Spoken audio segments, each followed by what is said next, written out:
بسم اللہ الرحمن الرحیم۔ قرآن کریم سورۃ الحشر آیت نمبر 9 ہے۔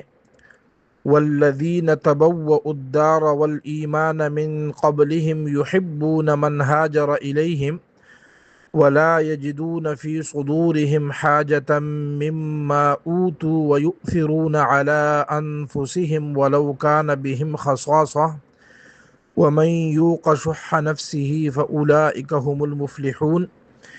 اس آیت کریمہ میں اللہ تعالیٰ نے انصار صحابہ رضی اللہ عنہم کی عظمتوں کا بیان فرمایا ہے اور ان کے عمدہ اعلیٰ صفات کا بیان ہے کہ انصار صحابہ وہ ہیں والذین تبوؤوا الدار والایمان من قبلہم، جو پہلے ہی سے مدینہ میں ایمان کے ساتھ مقیم ہیں، جنہوں نے مدینہ منورہ کو اپنا ٹھکانہ بنایا اور مہاجرین صحابہ کے ہجرت سے پہلے وہ وہاں ایمان لا چکے تھے۔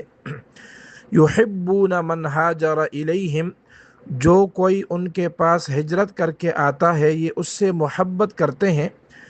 تو مہاجرین صحابہ نے جب ہجرت کی مدینہ منورہ کی طرف، تو انصار صحابہ نے محبت سے ان کا استقبال کیا۔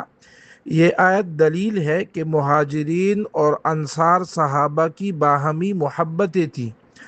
وَلَا يَجِدُونَ فِي صُدُورِهِمْ حَاجَةً مِّمَّا أُوتُوا، اور جو کچھ ان مہاجرین صحابہ کو دیا جاتا ہے تو یہ انصار صحابہ اپنے سینوں میں اس کی کوئی خواہش بھی محسوس نہیں کرتے، ان کے دل میں کوئی تنگی ہی نہیں آتی۔ وَيُؤْثِرُونَ عَلَىٰ أَنفُسِهِمْ وَلَوْ كَانَ بِهِمْ خَصَاصَةٌ، اور یہ انصار صحابہ مہاجرین صحابہ کو اپنے آپ پر ترجیح دیتے ہیں، چاہے ان پر تنگ دستی کی حالت گزر رہی ہو۔ یعنی یہ انصار صحابہ خود محتاج بھی ہوں تب بھی مہاجرین صحابہ کو اپنے اوپر ترجیح دیتے ہیں۔